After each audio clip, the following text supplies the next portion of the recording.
Well, hey, and welcome to another episode of the Full Frontal Living podcast. As you can see, I am not in my office. I'm not even in Canada.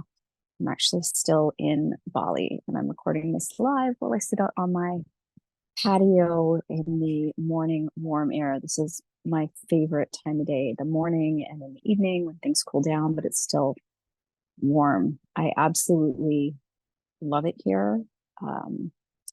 This trip has been amazing, and there's also been a lot of things behind the scenes that have come up for me, and I think I'm going to have to record a second podcast episode on that, because today I have something that I want to talk about that happened yesterday and some stuff that has been coming up with my clients, and I think it's really important to address.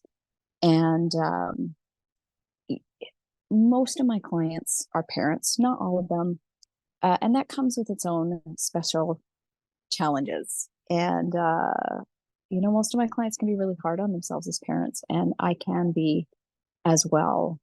I have been very open and honest about my journey with motherhood throughout the years.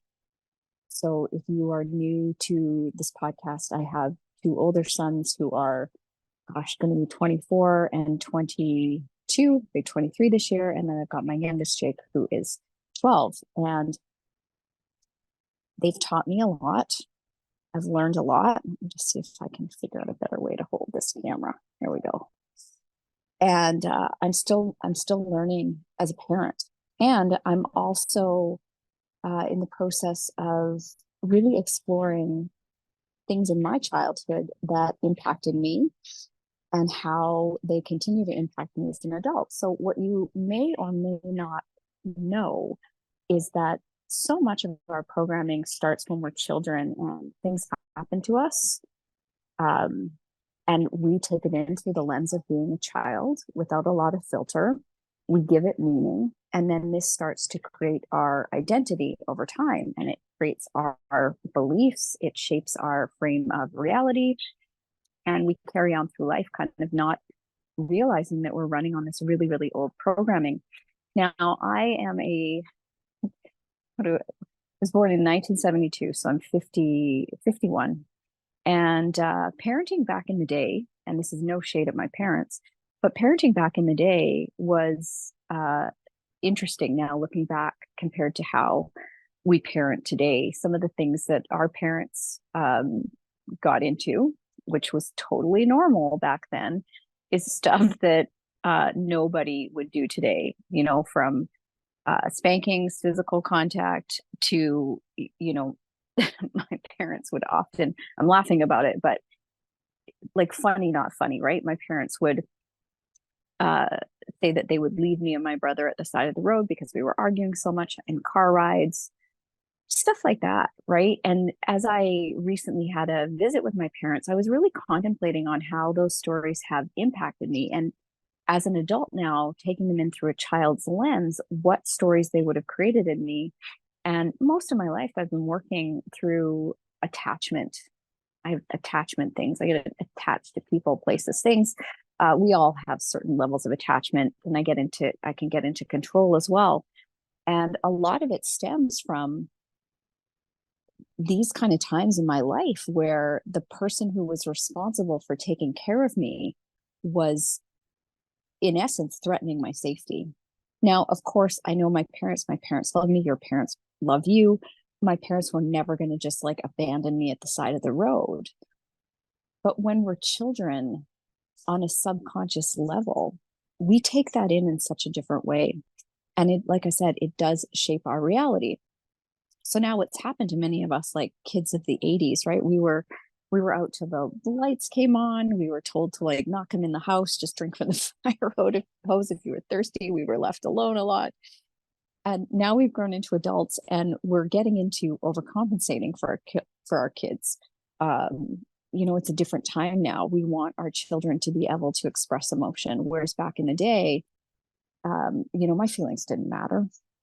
It's like, we're doing this, we're going here, you're coming with us, you don't have a say.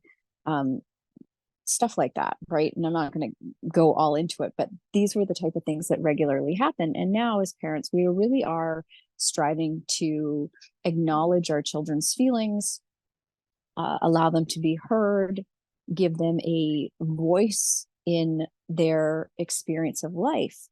And the problem is, most of you are still avoiding your discomfort and your emotions. So you're trying to fix the feelings that you've suppressed by overcompensating through your children. And you probably don't even know you're doing it. So, one of the most powerful things my oldest son said to me one day, and I probably talked about this on a previous podcast. I was talking about how he had so much more freedom than I did in terms of, like I really gave my kids, when they were growing up, a long rope.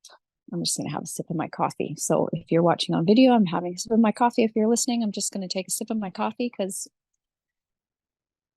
not many more days left where I get to have coffee outside.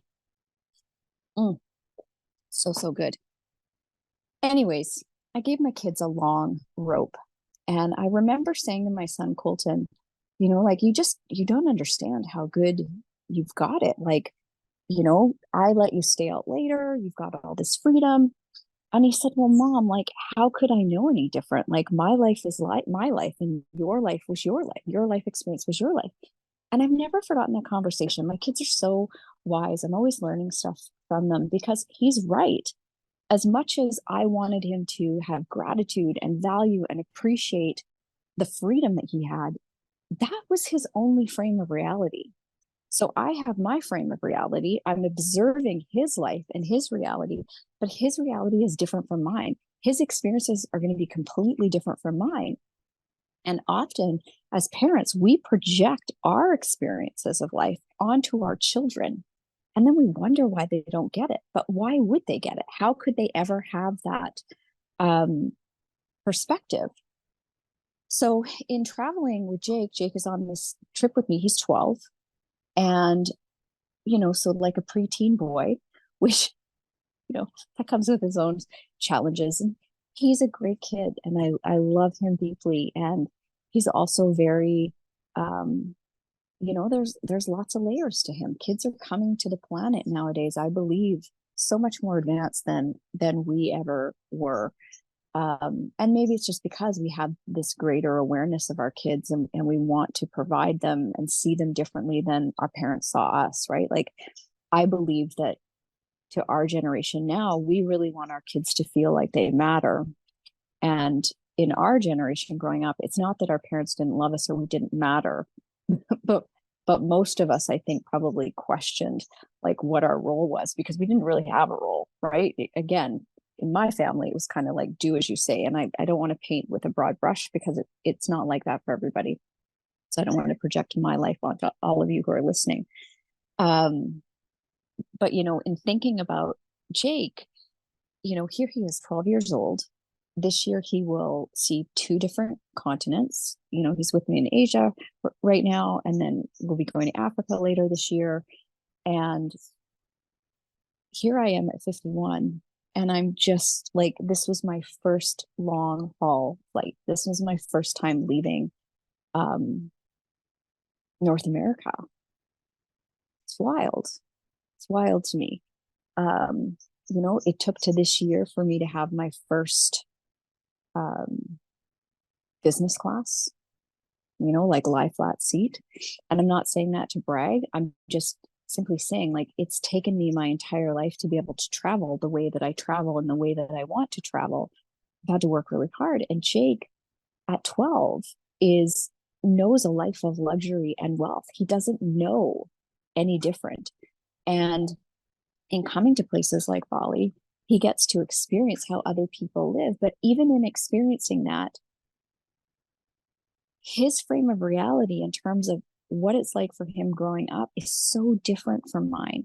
So is he going to have to learn how to, work and do all the things that we have to do in society and, gratitude and all that stuff? Yes. But the truth is he's always going to have a certain he's always going to have a certain amount of ease in his world when it comes to money that was not available to me, because that's the kind of the privilege that he was born into. So I can't make him see the world differently than what he's experiencing. And I have to trust that he's going to have his lessons, whatever they may be. So we can go on and on as parents thinking, well, we have to teach our kids about gratitude and we have to teach our kids about hard work and all of those things. And I agree, but we cannot force our frame that we grew up on onto our kids because their frame is different. And trust me, like, both sides of the coin have their pros and cons. Jake, your kids, however they're growing up, they're going to have their lessons. And often their lessons are incredibly different from the lessons that we had. And that's great. That is absolutely great. But it is so, so important that you look that you're not projecting your limitations and your ways of being. So, yes, we want our kids to, we want to educate them around our value system. And even then, they may or may not adopt some of the values that you have. And that is okay too, because they are sovereign beings and we must remember this. So, when we start to overcompensate for our kids, when we're constantly trying to like create this frame of reality for them, or we're trying to make sure that they don't go through the things that we went through, however that may be, right? Which is a lot of us are doing this. What ends up happening is, again, we avoid our own emotions. We get into critical voices. So many of my clients will become very critical of themselves as parents, like, I'm not doing enough, I'm going to ruin them, or, they're having this experience, they're hurting, they're in pain, whatever it may be. And they exhaust themselves trying to fix a problem that's not really theirs to fix. I hope I'm making sense here. And again, it so comes down to avoiding our own emotions. So I wanted to share a story of what happened with Jake yesterday, and what I experienced in my own body as I had my own experience of witnessing him having his experience. We went to a water park here in Bali, and it's called a Sea Walk. It's really cool. They put one of those like giant scuba helmets on you, so they pump in air from the surface, and then a scuba diver takes you down, and you grip onto this post and you walk along. And so you're about 15 feet down, and I was nervous about it. My girlfriend, who I was traveling with, was nervous about it, and Jake was really nervous about it. And he really struggled with wanting to do it, not wanting to do it. And ultimately, he said, I don't want to do it. So we had a conversation about it. I said, are you sure? Like, how can I support you through this? I know you're afraid. Because we also had an experience at one of the rice fields where he was afraid to get on the swing that swung out over the rice field. And we ended up doing it together, and it was super fun, and he was proud and I was proud, and it was a great experience. So I said, we've done things that scare us before, and this is another opportunity to do something that might feel scary for you. But ultimately, Jake knows his mind, and he decided that he didn't want to do it. He was going to snorkel, and that was that. He put his foot down. So I asked the guide, if he changes his mind, can he do it? Of course, they're very accommodating here, and everything was fine. So we went out, we do the thing, and I was really witnessing Jake's anxiety around making this decision, like that I was giving him the power to make this decision, and he was struggling to make the decision. I could see him wrestling with his anxiety and his fear. And I know that all of us have been in that position where we know we want to do something, and the fear is absolutely crippling. And sometimes we can't get ourselves across the line. Sometimes we need to abort mission and reset and then say, okay, I'm going to go do this. But how often do we force our kids to do things that they're afraid of instead of letting them have their process and their journey? And I was remembering a time when I was young where my uncle came to pick me up at my grandmother's house to take me on this like bobsled thing. It's like this cement bobsled thing you ride down this hill. And I was terrified. I did not want to go. I remember screaming and crying and begging and pleading my grandmother not to send me.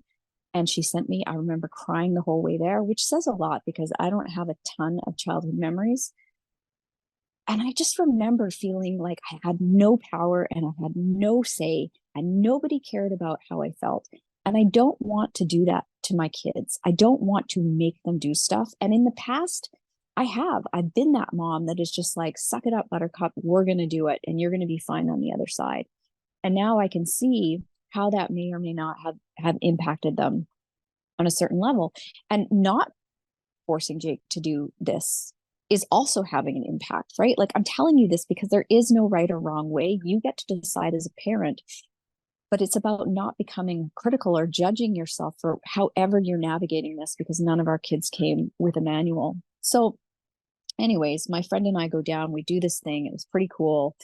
I will say that for my experience, I really, as somebody who could get claustrophobic, and I'm still working on some control stuff, it made me very nervous. I had some anxiety and I had to really stay out of my head because the only way to get to the surface was to have the diver bring you up. So when you're scuba diving, you've got the freedom to, surface. You are kind of your own entity. But this was like this super heavy helmet and you just had to remain calm. It was safe, the air was being pumped in. So when we came up, Jake had been snorkeling around above us. And when we came up, he got on the boat with us and he was just so struggling with his decision. And he didn't want to miss out. He didn't want to not have the experience. And at the same time, he was so in a place now of anxiety and fear. It was also not the right time to have the experience. And it was gut wrenching for me to witness him wanting to do it and not wanting to do it, and wanting to do it out of that fear of missing out versus what his gut was pulling him, and what his, whether it was his gut or fear or whatever, right? Again, like, he gets to determine that. And I had to sit with him in his disappointment with himself, his sadness, all of it, and not fix it for him. Because there are so many lessons to learn in the moments where we don't get what we want. We choose fear over faith, where we say, no, not right now. And, I explained to him that my fear of heights, I probably spent an hour and a half on a cliff in Jamaica once before I jumped. And it took somebody taking my hand and saying, we're going to jump, and doing it with me. But man, like, as a 12-year-old kid, he doesn't have all the tools yet to navigate that fear and anxiety. So again, my point is, I wanted to allow him to have his experience. I also wanted him to have that experience of disappointment, of letting his fear stop him, because that is something that we can debrief and have a conversation about. And there's always an opportunity to go back and try it again. Like, I don't ever believe opportunities completely disappear. I believe that what's meant for us won't miss us. So, he may or may not want to go back and try this again. I don't know. And if he does, that's cool. We can make that happen. And this might be a lesson in him just learning that some things, like, it's okay for him to just say no to himself. And it was okay for me as a mom to just be present to, he just needed someone to say, like, you're going to be okay either way. So I'm sharing this with you because, one, from a parenting standpoint, right? Allow your kids to have their experience and stay present and witness your own emotional experience, because changing how your kids are feeling doesn't actually change what you're experiencing. And we, like I said, we do that. We use our kids to bypass our own stuff so that we can fix in ourselves We're trying to fix in ourselves what we've been unwilling to look at. And, in witnessing him, I got to honor that little girl in me that wished that somebody had just said, you don't have to do that bobsled. And again, like whether or not that was right was about me having my experience, him having his experience, and just being that safe, supportive space for him. And that's really what our jobs are as parents. Our job is to create that emotionally safe environment for our kids to thrive in. Our job is to help them create higher levels of resiliency, to navigate discomfort, to navigate disappointment. So when we're always trying to fix their feelings, we rob them of these moments of heartbreak and hurt. And we don't give them the tools to say, you know what, it doesn't matter what you choose, because either way, you're going to be okay. And your feelings aren't facts. And how you feel today might be different than how you feel tomorrow. And that moment where we feel disappointed or we feel like we let ourselves down, how might that be the thing that, maybe next time when he's given an opportunity to try something he's afraid of, he might remember this one and go, you know what, like, I know I'm afraid, but what felt worse was not doing the thing last time. And maybe he'll do the thing. I don't know. I don't know what his journey is going to be. All I know is that we cannot screw up our journeys. All we can do is make choices. And as parents, we must start to let go of micromanaging our kids' emotional experience, because we are robbing them. Like I said, we are robbing them of that ability to be resilient, of that ability to be with their negative emotions. And we're missing the opportunity to heal the stuff inside us, to be present with our negative emotions. So I have a saying, don't pass the Kleenex, because when you pass the Kleenex, right, you pull that person out of that emotional state that they're in. And really, it's not about making them feel better. It's about you trying to make yourself feel better. And if more of us could learn how to sit in the discomfort of others, what an empowering place to be in, to be able to hold space. And this is a big part of what I do. I can sit with people in their garbage and not run away.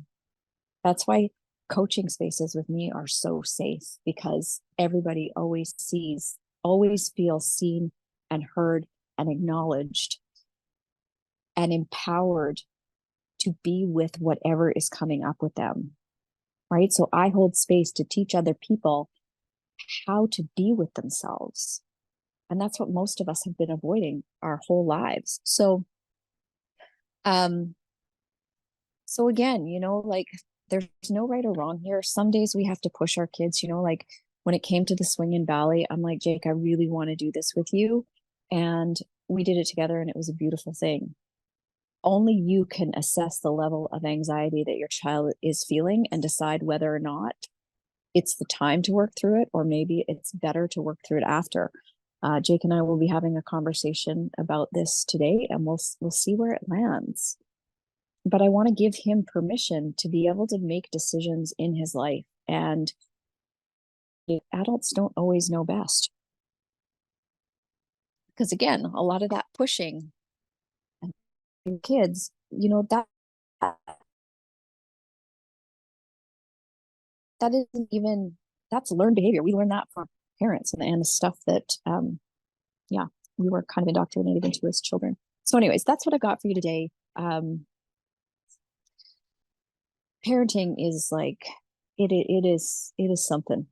It is something. Maintaining your own peace while parenting, it is something. And it takes practice letting your kids have their emotions, know when you need to draw that boundary. And I've had to draw some boundaries with Jake and say, hey, that's not okay. This doesn't feel good for me. And also knowing, like, he's a 12-year-old boy, and his experience, oh, it's raining. His experience is going to be radically different from mine. And I can't expect him to be having the experience that I'm having at 51. And that's okay too. So bottom line, be kind to yourself as a parent. Really consider where you're projecting your stuff onto your kids, where you're trying to heal your childhood wounds through your children. And please remember that, your kids are not your property. They don't belong to you. They are here as sovereign beings. They're here to have their unique experience of life. And most importantly, I truly believe that our kids are here to teach us more than we're here to teach them. And when we pay attention to those lessons, there's so much growth there, right? Relationships, the relationships in our lives are always here to mirror things back to us, to show us parts of ourselves that need healing. And, overcompensating and trying to fix everything for your kids is not going to heal the stuff that you've been unwilling to be with or help you release the feelings that you haven't wanted to feel. So, on that note, I am going to get organized and head off to breakfast. Thank you for spending this morning with me. Just to let you know, I am booking clients for reclamation for April. So reclamation is one-to-one coaching, but it also has an element of a group. And when I say group, I'm not doing a bunch of PDFs or anything like that. It's literally, I bring all my high-level clients together to have deep conversations about topics that impact all of us, where we get to roundtable and do hot seat coaching and open up our perspectives. And, as leaders, as, ambitious, driven women who are often responsible for many, many things in our lives, it is so important to be in other rooms with like-minded women because it can often feel very, very lonely when you're the one juggling all the balls and that most people don't get you. So if that sounds like you, I will put the link in the show notes to reach out, or you can go to lisacarpenter.c/WWM. There's a form there you can fill out. Why do I have you fill out a form? Because I'm really only interested in talking to people who are serious about being responsible for the garbage in their lives and creating better. And that's one thing about my clients that I know, and it's true about me as well. I don't put up with my own garbage for very long. I don't have a lot of tolerance for sitting in my own self-pity or my own limiting beliefs because I know so much more is possible. And that's how my clients are as well. Like when they've hit the bottom of the barrel and they're done, they know they need to take action. So only you can decide how long you want to sit in your own suffering versus getting the support that you need so you can really create the life of peace and possibility that you want, which also includes a much healthier relationship with your children and your partners, where you're not constantly reactive, trying to control all things, manipulate everything in your favor, and let go so that you can enjoy life more because it's exhausting trying to manage everybody. So, anyways, on that note, have a wonderful, wonderful day. Thanks for joining me at the Melia. And I will talk to you again all very, very soon.